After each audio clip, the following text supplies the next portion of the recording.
Hello friends, welcome back to my new blog. অনেক দিন পর আবার তোমাদের সাথে আমি যাচ্ছিলাম একটা স্পেশাল জায়গাতে, একটা স্পেশাল রিজনে। আমার এক খুব কাছের দিদির বৃদ্ধির লুক শ্যুট ছিল, সো সেটার কারণেই যাওয়া। আর এই জায়গাটা সবাই চেনে। কোথায় যাচ্ছি ব্লগটা দেখলে বুঝতে পারবে। তো চলো, বেরিয়ে পড়েছি, গাড়িতে উঠে পড়েছি। আর এই তো আমি গাড়ির সামনে, আমি আর পিছনে আমাদের ব্রাইড, আর তার পাশে তার বেস্ট ফ্রেন্ড, আরও একজন অ্যাড হবে, তো সেও উঠবে আর একটু এগিয়ে গিয়ে। তো ওয়েদারটা খুব সুন্দর ছিল, বৃষ্টি বৃষ্টি ভাব ছিল, বৃষ্টি হচ্ছিল, কিন্তু যখন আমাদের ওখানে পৌঁছে যাওয়া হয় তারপর থেকে আর কোনো বৃষ্টি আমরা পাইনি। খুব ভালো লেগেছে, আমরা জায়গাটাকে এক্সপ্লোর করতে পেরেছি যেভাবে আমরা চেয়েছিলাম, যেভাবে আর কি সেই জায়গাটা আমাদেরকে সুন্দর করে তুলেছিল। আমি বলে বোঝাতে পারবো না, অসাধারণ।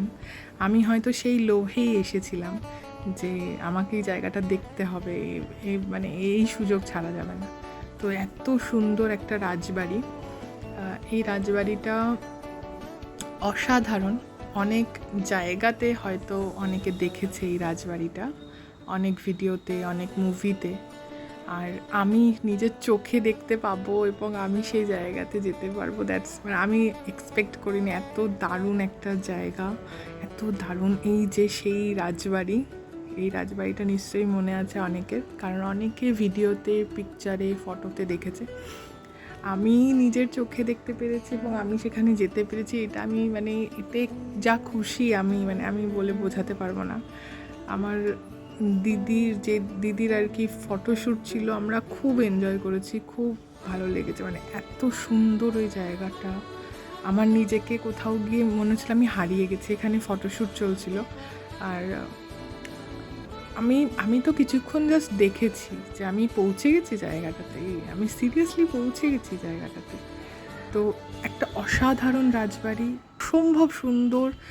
প্রত্যেকটা জিনিস হাত দিলে মনে হচ্ছে যে হ্যাঁ, এই তো এটা রিয়েল, যেটা এখনকার নর্মাল কোথাও তোমরা দেখতে পাবে না, সেটা আছে ওই রাজবাড়িতে।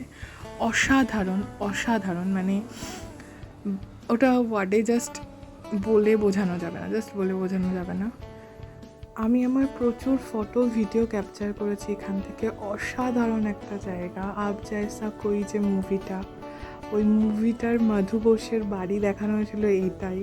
তো আমি সিরিয়াসলি ভাবতে পারিনি আমি এই রাজবাড়িটাতে যেতে পারবো।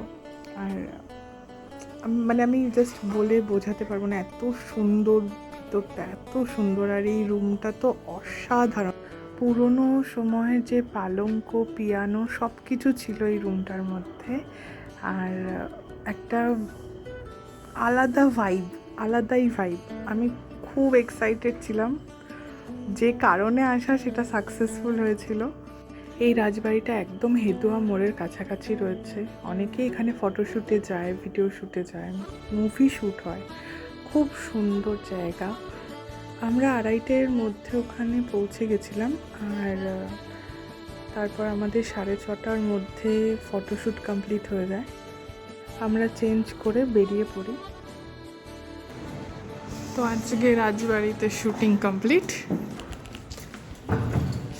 এখানে সম্পাদি, আর এখানে আমি আর সম্পাদি লাস্টে বেরোচ্ছিলাম। সত্যি বাড়িটা ছেড়ে আসতে ইচ্ছা করছিল না, কিন্তু কিছুই করার নেই, বেরোতে তো হতোই। তারপর আমরা হেদুয়া মোড়ে পৌঁছে যাই। হেদুয়া মোড় থেকে আমরা হাঁটতে থাকি রেস্টুরেন্টের উদ্দেশ্যে, কারণ আমরা অনেকক্ষণ কিছু না খেয়েছিলাম 4 জনই। তারপর তো কলকাতার রাস্তা খুবই সুন্দর লাগছিল, আর দেখতে দেখতে আমরা একটা রেস্টুরেন্টে পৌঁছে যাই।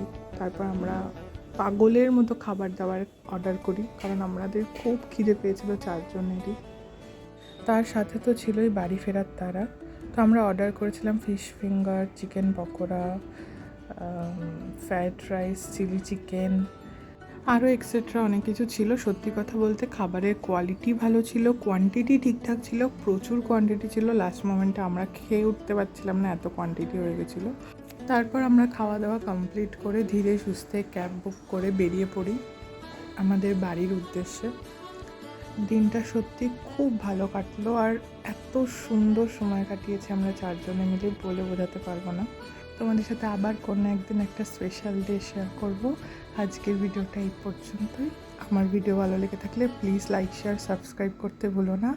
আর উদিচিকে ফলো করেছো তো? যারা বইপ্রেমীরা রয়েছো, বেশি ডিসকাউন্টে বই পারচেস করতে, গিফট দিতে উদিচি সবসময় রয়েছে। বারাসাতের মধ্যে hand to hand delivery free, আর থাকছে 15-25% ডিসকাউন্ট। তাহলে আর দেরি করো না, অবশ্যই আমার পেজটা ফলো করে নিও আর নিজেদের পছন্দের বই বেশি ডিসকাউন্টে কালেক্ট করে নাও। দেখা হচ্ছে অন্য কোনো মিনি ব্লগে। ততক্ষণের জন্য tata, take care, bye by.